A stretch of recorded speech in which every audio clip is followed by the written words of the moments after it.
In geography subject, different maps and statistics is involved. Maybe map of Maharashtra, India, maybe world map. How to identify, how to locate any particular place, and remember, recollecting that at the time of exam is really very difficult. Some statistics are also involved.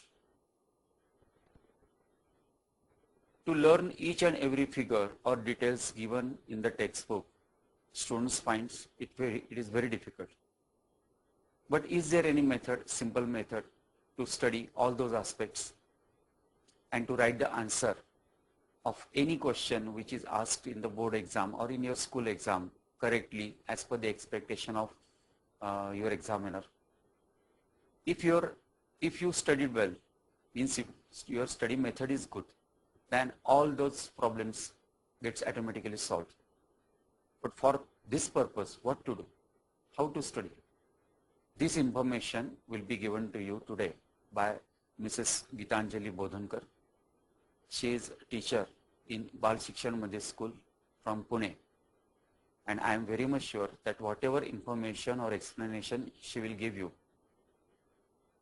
this is beneficial to you, which automatically reflects in changing your study method and your score in the board exam. Thank you. Hello friends, I'm here to tell you about the subject that deals with the study of relation between earth and man. Can you guess?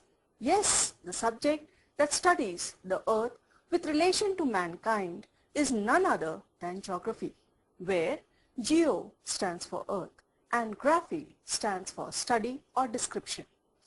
The subject studies the aspect as to how man's life is shaped by the environment in which he lives. Our basic sense of location regionally, nationally, environmentally, and globally comes from how well we have studied the geography textbook in the school. So now let us see about the textbook, the new textbook. The new textbook is Geography and Economics, Social Science Part 2. The textbook is informative and application based with a constructivism approach. It aims to develop creativity and interest in the students. It wants to acquaint you with the living conditions of men and how the environmental and climatic conditions have influenced human life in different parts of our own country, India. Now, let us see how we can study this extensive and informative textbook, where study means S stands for survey, T stands for textbook, thoroughly, U stands for understanding and underlining, D stands for daily, and Y stands for year. Means you should study, that means survey the textbook thoroughly by underlining, understanding daily throughout the year. We have got 9 months from June to February to study the textbook. Every month has 30 to 31 days. And there are 9 chapters of geography and 4 chapters of economics, that is total 13 chapters.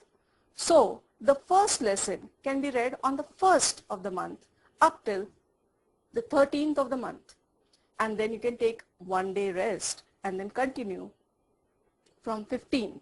From 15th to 28th, again you can read and you can look through the textbook. But let us see how. Let us start from June. In June, during that month, from 1st June to 13th June, you can just read with a very casual approach. From 15th June to 28th June, take a pencil in your hand, read and underline the words that you feel which you have never come across. Might be you want to know the meaning of the word, or some words which are places, which are the names of the places. Like for example, Subhasiri, which is a principal tributary of Brahmaputra, or Saramati, which is the highest peak of Naga Hills. These are the words which you must have never come across. So you can underline those words. In the month of July, reading and locating the geographical areas as per the textual reference on the outline map of India can be done. Again, here you're reading and you're using a map along with the atlas. In the month of August, reading and point-wise making of notes should be done. When you're making the notes, be very careful that it is not in paragraphs. You can highlight the points and then make sentences based on those points. In the month of August, you have even the unit test. From this unit test marks, you will realize that whether you are on the right track, whether you have understood the subject at least up till now. Your teachers are teaching you, you are studying, and so this will help you to fetch good marks. Then comes September.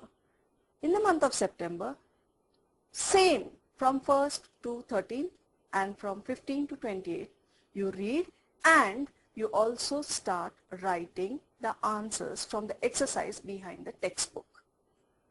As you are writing the answers, you can refer to the textbook and also you can use some reference books where you can add in some of your own points. In the month of October, you have a terminal exam, which will reflect again that whether you have really understood geography and whether you know the content properly. November first week is Diwali, so you will have your Diwali vacations. During these vacations, do not forget to collect some question papers from your friends, at least 3 question papers, and try to solve them, because you have finished the whole textbook. Some questions you might know, some questions you might not know. So you can use the textbook to solve the questions. So this way you can solve 3 question papers minimum. And then when you join school in the later time of November, that time you can ask your teachers to correct the papers that you have tried to attempt from different schools. December, practice the weak areas, mostly geographical regions and long answers. These are the places where you tend to lose marks, and even map filling. So you can practice give reasons, long answers, as well as map filling. In the month of January, you have prelims. So now you are ready with your question answers, you are ready with your give reasons, you are ready with long answers, as well as map filling. Map reading and graph drawing is very easy. So I don't think so you'll need that much practice as compared to these 3 types of questions. In the month of February, after your prelims, again collect 3 papers and try to solve the papers and get it checked by the experts. And then in the month of March, you have your final exam ready to attempt the paper with full confidence. Now let us see how you can study lesson wise. Chapter 1, which deals with the physical divisions of India. Only one outline map of India is necessary to learn this chapter. Now, when can this actual study by chapter wise be done?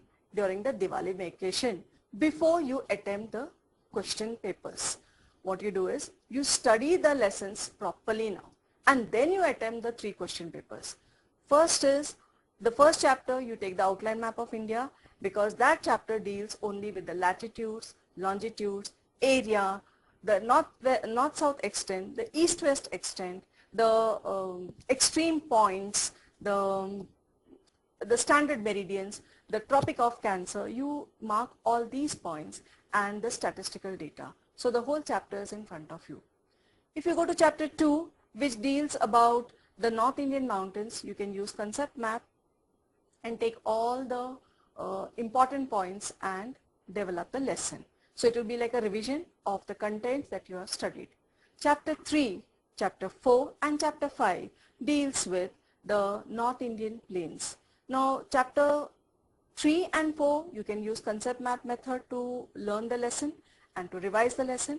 But Chapter 5 especially it's better that you make a table. You learn this chapter in a tabular form. That is, you should have 4 tables, because this whole chapter, it is about North Indian plains, central, eastern and delta region. So here the whole chapter is dealing with the upper Ganga plain, the middle Ganga plain and the lower Ganga plain. So actually from chapter 2 to chapter 8 in the textbook, they have common units such as introduction, physiography, climatic conditions, human life, then vegetation and animal life. and then economic development, and the last part of the lessons are all natural hazards.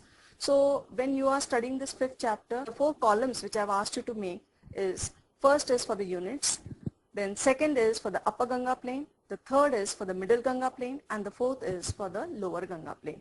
And so you can take the first unit if you take introduction, then for all 3 you can write down the points. Similarly, physiography, for all 3 you can write the points, which is followed by climatic conditions, soil, then natural vegetation, after that is the animals, and then comes the economic development, human life, and then the economic development.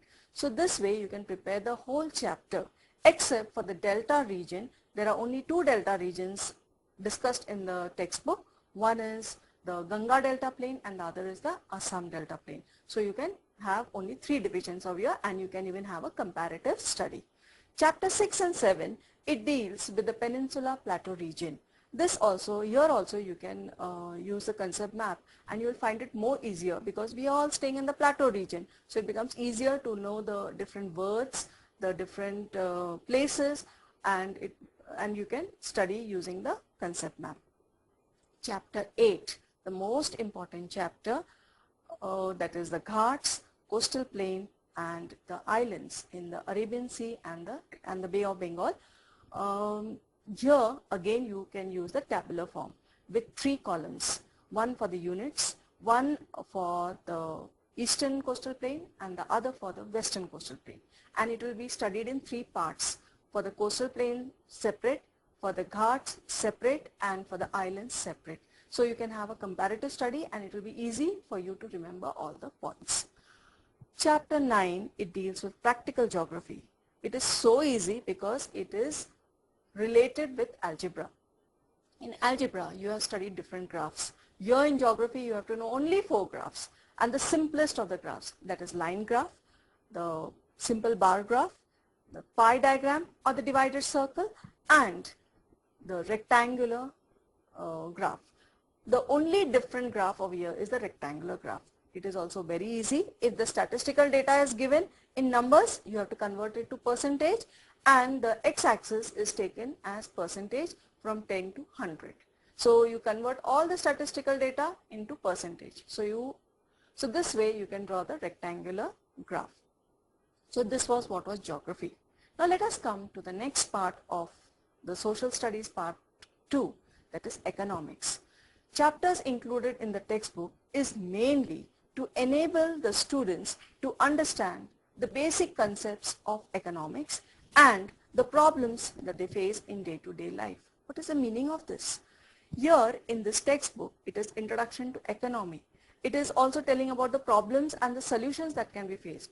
But yes, here you're just understanding the meaning of economy, and it is related in your day-to-day life, because sometimes when you ask your parents for money, they'll say, no, now we cannot purchase a particular thing, or I cannot give you money. This is what is economy. But here it is taken in a wider sense. The next thing in economics is inflation, the word which is commonly used after budget, that there is inflation. So now this textbook will tell you what is inflation, what are the causes of inflation, what are the effects of inflation, and how to overcome, or what are the solutions for controlling inflation. And the last chapter, it deals with the public distribution system and consumer protection. Now public distribution system, when you hear this word, it is difficult, but when you look into the textbook, you'll realize it is nothing but the ration card, which is an important document, whether it is a poor person, economically poor or economically rich family. You need the ration card, and accordingly the colors of the ration cards are there. That is, there is orange color ration card, there is a yellow color as well as a white color ration card according to the economy of the family. You will read it in the textbook. You will be able to understand it much more properly if you literally visit a ration shop, that is a fair price shop. Then the consumer protection, yes, we should know about it, because each one of us is a consumer. All of us purchase something or the other, so we are consumers. Here we should know the rights and the duties of the consumer. So when we know this, you will understand the chapter, and you will also know how close it is to you and how it is applicable in your day-to-day life. After this chapter wise how to study, I'm sure now you might develop some interest in studying this textbook with more depth and more liking for the subject. So now let us go to the chapter wise marking scheme. The first chapter, as I told you, the physical divisions of India, is without options is for 3 marks, and with options it is for 4 marks. The second chapter, that is the North Indian mountains, is for 4 marks, and without options it is for 6 marks. The third, fourth and fifth chapter is the North Indian plains, where the fourth chapter is North Indian plains, where it is covering the deserts. Then the fifth chapter is the North Indian plains, where it is covering the western part, and that is the fourth chapter. And now I'll come to the fifth chapter, which I told you that you study it in the form of table. That is the very important chapter, which is dealing with the central, the eastern and the delta North Indian plain. And it is carrying 7 marks. All these 3 chapters together, it carries 7 marks without options, and with options it is 11 marks. The 6th chapter, that is the Peninsular Plateau, and the 7th chapter, again the Peninsular Plateau, but it is, the previous chapter was dealing with the central Peninsular Plateau, and the 7th chapter is dealing with the Deccan Peninsular Plateau. It carries 4 marks, and without options it is 9 marks. As I told you, the most important chapter, the 8th chapter, which tells you about the Ghats, the coastal plains and the islands, that carries 4 marks. It carries 6 marks, and without options it carries 6 marks, and with options it carries 9 marks. The 9th chapter, that is practical geography, where I told you the different types of graphs are there. With options, it carries 6 marks, and without options it carries 4 marks. Compulsory 2 marks, that is question 3A, where you have to draw the diagram, and short notes can be asked, fill in the blanks can be asked on this chapter, and that is why without options it is only for 4 marks, and with options it is for 6 marks. The marking scheme for economics, chapter 1, where it is introduction to economy, is 2 marks with option and 2 marks without option. The next chapter is the basic problems and solutions for economy, is again with options also 2 marks, and without options 2 marks. The third chapter, the very important chapter, which is applicable in your day-to-day life, inflation, with option it is 8 marks, and without options it is asked for 4 marks. So very clearly you can see that it can be asked for long answers. And the last chapter of economics, that is public distribution system and consumer protection, with option it is 8 marks, and without options it is 4 marks. The last 2 chapters, they are very important chapters, and that is why you can see that they are even covering maximum marks. After this, after you know your marking scheme of the different chapters, let us go to the question paper pattern. This paper is of 40 marks, and it has to be completed in 2 hours. That is almost 120 minutes. But I would say, children, you should complete it in 110 minutes and keep 10 minutes for checking the paper and making corrections if there is any. Let us go to the question paper pattern. Question 1 is divided into 2 parts, A and B section. The A section is fill in the blanks with alternatives, where you choose the correct alternatives, and it is for 3 marks. The B section, the B part, is match the following, which is again for 3 marks between A and B. Question 2 again has 2 parts, A and B. A, give geographical reasons for 4 marks, and B part, question 2B, is write short notes on any 2 for 4 marks. Question 3 has 3 parts, A, B and C. Question 3A deals about drawing of graph, which is the last chapter of geography, practical geography. That is asked for 2 marks, where you have to draw the graph. And question B, 3B, is map reading, which is again 2 marks. 3 questions asked, and you can answer any 2. Question 3C is filling of the map. 4 questions are asked, and you can attempt any 2, and that is asked for 2 marks. So that is how question 3 carries 6 marks. Question 4, the long answers, the detailed answers that has to be written. It is any 2 out of 3 questions and it is asked for 8 marks. Now let's see about economics. Question 5, fill in the blanks. 2 fill in the blanks with alternatives will be asked and it is for 2 marks. Question 6 is answer in 1 or 2 sentences. Any 3 questions out of 5, it is for 6 marks. So 2 marks each question. And question 7 is again the long answer, which will be covering the 3rd and the 4th chapter of economics. Here you will attempt any one, which is for 4 marks. So you can very well see that the whole question paper is divided into 3 parts. That is objective questions, short answer questions and long answer questions. The objective questions is question number 1 and question number 3 from geography and question number 5 from economics. So total 14 marks. Short answer questions are question number 2 from geography and question number 6 from economics. Again it is 14 marks. And long answer questions are question number 4 and question number 7 from question number 4 from geography and question number 7 from economics. This total is 12 marks. So it is very easy for the students to get 26 marks. That is question number 1, 3, 5 and question number 4 and 7, because they are directly based on the knowledge and skill, that is your drawing skill. Since these are objectives and objective questions and long answer questions, if your text is thorough, you will surely get your 26 marks. But question number 2 and question number 6 is application based. So you have to know your content, the textual content thoroughly and the application part of it. Only then you will be able to score the 14 marks. But if you study the way I have told you, I'm sure to score 40 out of 40 is not very difficult. So all the best children and God bless you. Thank you.